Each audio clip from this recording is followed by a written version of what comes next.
Thank you, Squarespace, for sponsoring this video. Hi, my name is Mina. Welcome back. And I have an announcement before we get started. I started up a Patreon, and on it, there's only gonna be one tier. It's $5. It launches September 1st. This video will come out after, so it will have already launched. And for $5, you get extra bonus content, probably more stuff that's more personal and some informal commentary videos. And because September is Fashion Month, I'll be posting some stuff about me doing Fashion Month things. And if you can't, if it's not in your budget, totally understand. Thank you so much for supporting me in any way you can, which includes clicking on this video. So I really, really appreciate it. I literally had to record that a dozen times because I kept getting self-conscious that I sounded like a car salesman. Derogatory. I sell her. I'm sure there are really great car salesmen out there, but I definitely felt like the stereotypical negative version, the evil twin of a car salesman. Okay, we're gonna just get started. Okay, so I don't know if you've noticed, but we are deep in the depths of girl internet. Girls are girling, hot girls are walking, girls are blogging, dinner is girl, 40-year-old men are baby girls. We are in a girl economy. If you live in New York City or exist on Pinterest, you're probably familiar with the popularity of bows, ribbons, frills, and schoolgirl silhouettes, taking the fashion industry by storm. A subcategory of this girlish style was dubbed bloquette by the Nymphet Alumni podcast, describing a tomboy and girly girl crossover aesthetic that makes use of track pants and pigtails. The word bloquette is actually a portmanteau of the words bloke and coquette. In line with the bloquette trend, Adidas released a now sold-out sport short complete with their signature 3 stripes, but with lace detailing on the trim. And yeah, people were upset about it on Twitter because people get upset about everything on Twitter. Rather than recycling the same commentary over and over again, though, about why we're all obsessed with girlhood at the moment, I thought instead to focus on why certain clothing trends have a girlish sensibility to begin with, and also to look into the history of children's clothing and other periods of time when adults were looking towards their childhoods for fashion inspiration. This video is brought to you by Squarespace, an all-in-one platform for building your brand and growing your business online. If you've been looking for a way to build your website, Squarespace is a fantastic platform that offers tons of customization options and pre-made templates. You're bound to find something that works for you. They have a bunch of cool features like email campaigns. You can start with an email template and customize it by applying your brand features like site colors and a logo. And of course, you have analytics to track your campaign impact as well. You can also easily sell custom merch and create a passive income stream that engages your audience and scales your brand. Design your products, and production, inventory, and shipping are handled for you, saving you time, money, and effort. Check out squarespace.com for a free trial, and when you're ready to launch, go to squarespace.com/MinaLight to get 10% off your first purchase of a website or domain.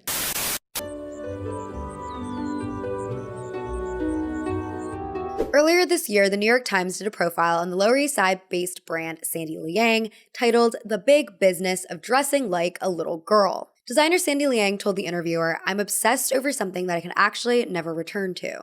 Sandy Liang is currently one of the leading brands for girls who are girling below 14th Street, but a few years ago, Selkie was getting a similar write-up about bringing girlhood to the forefront of fashion, albeit in a completely different way. If you're unfamiliar with the Selkie dress, Selkie is a brand that popped off in popularity during 2020 and 2021 when many of us were trapped indoors with nothing to watch but Bridgerton Season 1.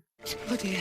The famous Selkie dress silhouette is a puff-sleeved, empire-waisted sheer baby doll dress, reminiscent of Ariana Grande's favorite silhouette. In their earlier campaigns, these dresses were styled on their website with big Rococo hair and gorgeous chateaus to convey that living in Versailles fantasy. The marketing totally worked. Who cares if Bridgerton was loosely 1810s adjacent and Marie Antoinette was ruling in the 1770s? The point was, Selkie constructed a fairy tale narrative around their dresses and blew up during a time when there was little fantasy to live in the real world. But in today's fashion, when I think of the girls' clothing trend, I think of coquette aesthetic influences the most. The word coquette is defined as the woman who flirts, and living up to the name, the coquette aesthetic is known for embodying the idyllic and the feminine, incorporating lace blouses, knit stockings, ribbons, and the colors white, pink, and red. It's very Lana Del Rey Born to Die coded. Earlier renditions of the coquette style were known on Tumblr as Lolita or Nymphette, but now users are flocking away from these words, which have negative connotations.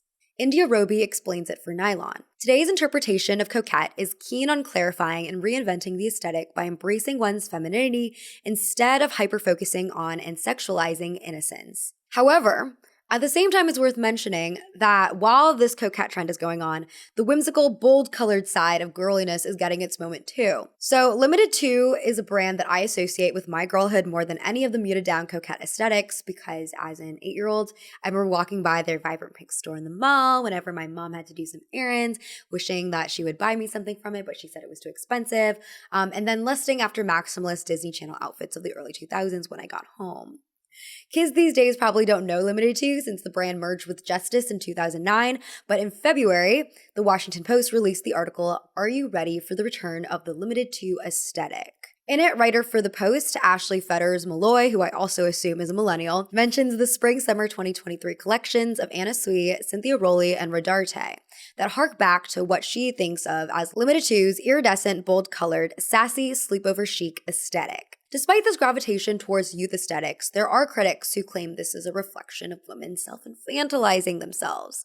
Jess Joho wrote for Mashable, "I live in this world as a grown adult human woman with a job and bills, where flouncing about my daily life dressed as an oversexed baby Princess Peach is perceived by others, cough cough, men, as a license to let their most disturbing fantasies run wild." Hello, hello. Hello, Mr. Powers. Similar to Selkie is the brand Love Shack Fancy, which, as Lauren Sams writes, as being the hypothetical direct descendant of Laura Ashley. Sams writes, "Love Shack Fancy is one of Net-a-Porter's fastest growing brands. It recently opened its 13th retail store, and another is on the way. Women, it seems, love dressing like girls. Dressing head to toe in pink frills seems cheesy, even anti-feminist. Isn't there, after all, something a bit off about grown women dressing like children, or even dolls?" Couldn't tell ya. While these commentaries are on women-targeted brands, James Grieg wrote for Dazed about the tendency for everyone to babyfy themselves. "Where's my dad? I'm all alone." He interviewed psychoanalyst and professor Josh Cohen, who explains where this tendency might come from. From a psychoanalytic perspective, self-infantilization makes uncannily good sense. It is a kind of identification with one's own powerlessness, and so gives it a veneer of active choice. Freud pointed out that when small children play games, they are often reenacting a traumatic situation with the aim of exerting control over it. "I can't bear it when Mummy leaves, so if I throw this puppet on a string and pull it back, I'll be in control of when she leaves and when she returns." I think self-infantilization is a belated version of this. If, as an adult, I play at innocence, cuteness, and delicacy, then I choose and assume some command over my feeling of helplessness. However, Grieg asserts that this is a negative tendency overall that in the end doesn't serve us. Even if the economy is foisting an extended adolescence on us, we can still choose to assert our dignity and refuse to become baby adults or 26-year-old teenagers, helpless and dependent. Make no mistake, the capitalist elites want you to think of yourself as a silly little goose. Maybe Freud was onto something. Some people think, though, that it's not that deep, since the way girl is used on TikTok is relatively neutral. Being part of the girl internet is not, from looking at a lot of these TikToks, empowering or infantilizing. Still, others put a positive spin on it. Gen Z might be using the word girl as a form of reclamation. They are reclaiming a term used to infantilize women. Personally, for me, I think it's complicated and the term will resonate differently to different people. Personally, I've interpreted girl internet as being a positive way to feel connected to other women. So I was a Tumblr girl. I grew up on Tumblr. And when I was on Tumblr in the early 2010s, a popular meme that went around was just girly things. The just girly things meme format was a photo with a caption over it that was relatable to a lot of girls. Like the original Whisper app, but less toxic. The downfall of just girly things was that it ended up being too relatable to the point of basic, and in the 2010s, being basic was like the worst thing ever. By the mid-2010s, the not like the other girls girl was in full swing, so it was uncool to be relatable and like other girls. Eventually, these not like the other girls were branded as pick-me's, and we've actually come full circle to appreciating being girls who like basic girl things again. In saying this, I also can't deny all the ageism going on right now. We live in a time of Botox and filler, microneedling facials, 12-step skincare routines, and skin-smoothing face filters, so it's really unsurprising that women are afraid of aging, and why younger adults who still have the glow of their teenage years are putting up defenses about growing older, and maybe clinging on to the girl label as a result. And yeah, I am not the first person to admit that the viral age filter was a bit of a jump scare for me too, okay? I'm not perfect. At the same time, I think it's too easy to just go down the negative route and believe that we're all chasing the fountain of youth for purely superficial reasons. Rebecca Jennings brought up another interesting point in her article for Vox about how many of us are rejecting womanhood because we reject the traditional aspects that are intertwined with growing older. She writes, if the absence of a spouse or child is the condition of being a girl, then it's hardly surprising that so many modern women are referring to themselves as such. More of us are free from the assumption that traditional womanhood is something worth aspiring to. Women dinner is sad. The phrase evokes an image of a tired lady having already fed her spouse and children, eating the last scraps of whatever was left over before shoving the plates in the dishwasher. Nobody wants to eat woman dinner. Girl dinner is crucially fun. So now that we've established the new era's fetish for youth, I want to take some time to talk about why certain clothing elements symbolize youth to begin with.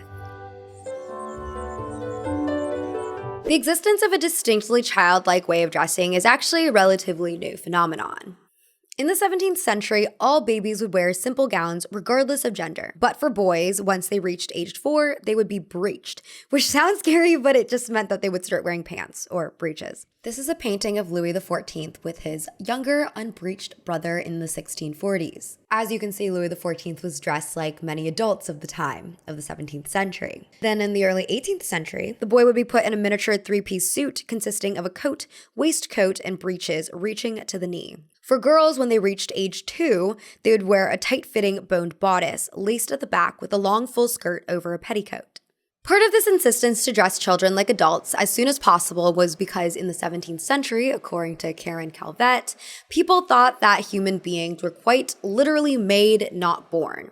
Basically, infants were seen as a danger to cosmic and social orders, and people especially were bothered by the fact that these babies would crawl, which came off as animalistic. And that's why at the time it was common for adults to swaddle babies and put them in walking stools and narrow cradles. These practices all encouraged children to be physically straight, to be what Calvet calls the upright child, as quickly as possible, in order to bring the danger of animalists under control, of course. However, all this shifted during the 18th century.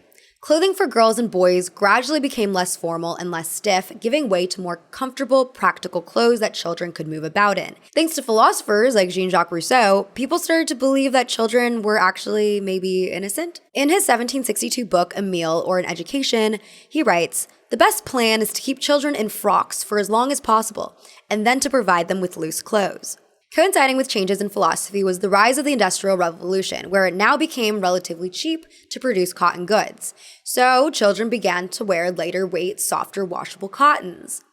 Infants still wore their gender-neutral gowns, but towards the end of the 1770s, boys born into wealth were wearing skeleton suits, which consisted of trousers that buttoned at the waist and a short jacket, along with a soft fall collar shirt underneath. Young girls were wearing light unboned short-sleeve frocks made of muslin and sometimes a ribbon sash adorning the waist. After age 12, children were deemed ready to wear adult-style clothes. In an essay published in 1836, Charles Dickens characterized a skeleton suit as one of those straight blue cloth cases in which small boys used to be confined before belts and tunics had come in. That accent did not work. But regardless, the important thing was that society reached the conclusion that children should have their own tablecloths separated from adults. So looking at these old clothes, there were distinct dress codes for boys and girls. But the distinctions weren't as imposing as people make them today with their elaborate gender reveal parties and weirdly phrased aggressively heterosexual t-shirts. There's even evidence of doting mothers putting their sons in dresses until 7 or 8 years old, such as the case with Karl and Fritz Gulick, pictured here in the 1880s. In general, in the 19th century, it was more important to distinguish between adults and children than it was to distinguish between girls and boys. Also, if you notice, both girls and boys were dressed in lace, ribbons, and bows, elements that are coded distinctly feminine today. Clothing carried different meanings back then. For example, hair bows, which are coded feminine now, were actually gender-specific to adult males in Europe throughout the 1700s. During this time, men would wear hair bows to show off their extravagance. Women also wore extravagant hairstyles, but they preferred large ornaments and jewels over bows. The color pink has also had a messy past, only solidifying as a girl's color in the mid-20th century. When pink and blue started being introduced as children's colors in the mid-19th century, there wasn't a standardized rule. For example, a 1918 issue of Earnshaw's explained, "The reason is that pink, being a more decided and stronger color, is more suitable for the boy, while blue, which is more delicate and dainty, is prettier for the girl.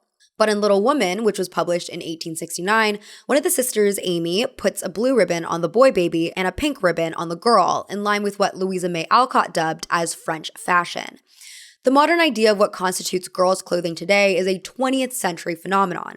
By tracking toddler trends, American Studies professor Joe Paoletti found that frills, lace, bows, ruffles, and flower motifs disappeared from boys' clothing after the 1920s, with the exception of a dressy button-on suit. These details were replaced with decorative masculine motifs like cars, airplanes, boats, sports, and male figures like cowboys and sailors. Why did this happen? Well, during the early 20th century, psychologists like G. Stanley Hall, boo, were convinced that advanced civilizations had heavy gender distinctions, Chads and Stacys only. These beliefs were inherently tied up in colonialism and racism, with these psychologists fearing that any sort of gender equality would threaten their racial survival. Hall also believed that homosexuality was the consequence of boys' inappropriate identification with their mothers and weak identification with their fathers. The solution to preserve the dominance of the straight white man was to teach sharp gender distinctions, and the earlier, the better. In line with this philosophy, an advice writer warned in 1916, however much the mother may regret to part with curls and ruffles, she should remember that the child's own sense of fitness is worthy of consideration, and she should help in the development of those qualities that later will make for manliness, by dressing him suitably now while he is still a little boy. The clothing symbolism that we know of today and that fashion designers take inspiration from with their girl collections was codified in the early to mid-20th century. In the 1920s, it became common for magazines and advice manuals to tout the importance of dressing your young kids fashionably as to instill confidence in them and guiding them on the tenets of proper versus improper dress, which led to a more focused effort on producing fashionable children's clothes. Along with the focus on dressing your child to look right was the concern that little girls should dress appropriately for their age. This was a concern that was reflected by age stratification in department stores and is also an indicator of why women's clothes and girls' clothes are so stylistically different. What I mean by that is, the way that children's clothing is sized is by age. So a girl's dress size 6 is meant for a 6-year-old girl. And it was normal in the 20s and 30s for a girl's dress to be sized from 6 to 16. Basically, a 6-year-old girl could wear the same dress as a 16-year-old girl. Buyers and manufacturers were concerned about whether or not this was appropriate. A regular writer for Earnshaws criticized the system, complaining that the dress styles offered for 6-year-olds were too old. They write, "The manufacturer, instead of grading up from infant size, grades down from the larger sizes and the more mature styles. The child of 6, therefore, jumps at once from babyhood to girlhood without an intermediate stage. But why should a child of 6 wear a direct copy of the garments worn by her 14-year-old sister, only cut to the smaller size?" Cook relates the tension over girls' clothing to one of sexuality and sexual display, surprise, surprise, an issue that's never really felt for boys in their clothing. For example, one marker of age in a girl's dress was, and to some extent still is, the length of the hemline. An article in Babyhood magazine expresses the popular advice. Designers usually concede that, considering children of average size, girls under the age of 10 should wear their skirts above the knee. A sign of an older girl is that her dress would get longer as she approached high school age, presumably because her legs were becoming objects of sexual interest and needed to be covered up for modesty. To combat the problem, beginning in the 1930s, manufacturers stratified clothing further by separating size ranges into girls aged 7 to 10 and girls aged 12 to 16. If you're 11, you're screwed. The incredible differences between women's and girls' clothing and the so-called inappropriateness of wearing clothes too old or too young for you can feel confining, especially when this was a system designed around controlling a woman's sexuality. So I think maybe subconsciously, this is why some adults gravitate towards silhouettes of their youth. If not to indulge in the nostalgia, then to challenge the idea that they're not supposed to be wearing these kinds of clothes. While some people may think that the 2020 sulky dress fixation is a dramatic step away from feminism, I think it's important to note that adopting youthful clothing trends has come and gone a number of times throughout fashion history for a number of different reasons. That's why I think it's hard to make a moral judgment, because it's complicated. Sometimes there are parallels between children's fashion and women's fashion, but it's hard and probably unlikely to say that one caused the other. For example, the frocks that young children were wearing in the 1750s sort of came into fashion for adults in the 1780s and 1790s. Women started wearing chemise dresses made of fine muslin. However, it's important to note that in general, women were moving away from stiff brocades to softer silk and cotton dresses, in part because of a growing interest in classical antiquity. But at the same time, when you just look at the paintings, it's uncanny how similar women, girls, and boys were all styled by 1800. Similarly, in the 1920s, lots of boys and some girls wore rompers or a one-piece combo of a shirt and shorts. At the same time, women were adopting romper-like outfits themselves, dubbed play suits for sports. Despite the resemblance, I don't think we can say that women's gym outfits were patterned after baby clothes. What we can say, though, is that women and girls were slowly getting introduced to bifurcated garments around the same time, which is cool, though women were still stigmatized for wearing pants in public spaces. Speaking of the 1920s, while not necessarily adopting children's clothing, young women embraced androgyny and the aesthetics of youthfulness. The flapper was also known colloquially as the garçon, which translates to tomboy. The idea of le garçon was first originated with Victor Marguerite's 1922 novel titled Le Garçon, which tells the tale of a young woman who leaves her family and home to gain independence. In fashion magazines, the garçon style was characterized by straight silhouetted dresses.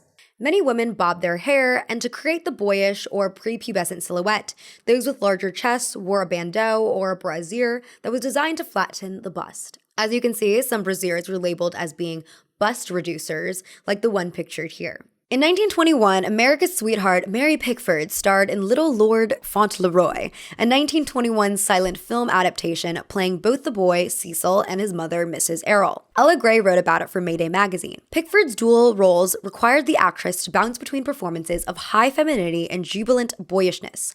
Ironically, Pickford's everyday wardrobe would have been closer to the costume she wore as Cecil. The boy's low-slung waist sash and ringlet curls were styles she wore on and off set. However, Mrs. Errol's Victorian gown, tight corset, and intricate updo were a far cry from the looks Pickford wore in the 1920s. While effortlessly inhabiting the role of the son, Pickford wore the costume of the mother like drag. Ultimately, we think of these 1920s women's choices to embrace a boyish style as a modern one, because it was an alternative to the stuffiness of traditional Victorian femininity.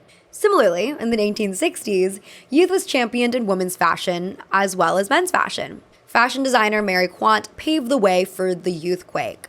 Not only did she bring the miniskirt into the fashion mainstream, her shop Bazaar, which opened in Chelsea, London in 1955, featured her simple, colorful designs that appealed to teenagers and young people. Young it girls like Twiggy and Penelope Tree had androgynous bodies that mirrored the 1920s garçon.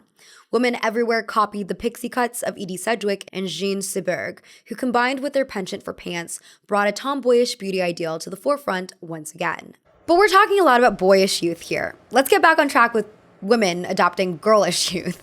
Throughout the 20th century, some women have taken to wearing girls' clothing to purposely subvert cultural expectations. For example, Madonna wore the hair bow to poke fun at social constraints projected onto the female body. And she achieved this by being both girlish and powerfully sexy at the same time. Dr. Fiona Adrialo explains, the innocence of the girly bow, lollipops, white wedding dresses, and religious iconography, both in her name and the crucifixes she wore, contrasted with the sexy and outgoing image she personally projected. Like the titles of her songs and albums, Material Girl, Immaculate Collection, Like a Virgin, the bow poked fun at how women are constrained by the stereotypes of innocence, virginity, and femininity. In the 90s, the Kinderhore aesthetic also attempted to subvert girlhood. Most people trace the aesthetic back to Kat Bjelland and Courtney Love. Coined by journalist Everett True, this style worked to question the cultural importance of typical beauty standards and to subvert the most constraining aspects of good girl tropes that women were expected to uphold. Style elements include dainty baby doll dresses, fishnets or lace tights, extra points if a little torn up, Mary Janes, and an achromatic color palette.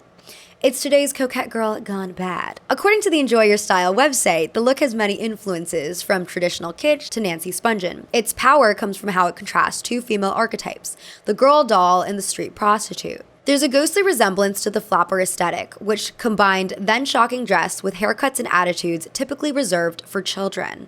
The baby doll grunge look, combined with preppy fashion and the impact of movies like Clueless and music artists like Britney Spears in her Hit Me Baby One More Time music video, as well as the Riot Girl movement's revolutionary use of girl power and the Spice Girls' manufactured girl power, it's no surprise schoolgirl youth fashion was at the forefront in the 1990s. But it was polarizing. Anna Corsi wrote for the Daily Mail in 1994, calling schoolgirl style feel like fashion. And it didn't help that the 90s was also a time full of women coming on to TV talk shows to discuss their dark memories of child abuse. In the New York Times, however, Susie Menkes writes of it, "The surprising thing about little girl fashion is that it is so often proposed by women. In the vanguard of the infantile fashions are Miss Sui, Miss Johnson, Miss Sitbon, and even Donatella Versace, whose brother Gianni credited her with designing the Istante and Versace secondary lines. The most straightforward explanation is that the designers are drawing on, as Miss Sitbon and Miss Sui acknowledge, childhood memories. It could be that fashion is once again indulging in nostalgia. Nostalgia not just for the 1960s when miniskirts and baby doll dresses were last proposed to go along with the playful mood of sexual liberation, but nostalgia for the secure world of the nursery. That is but a fantasy for most children today.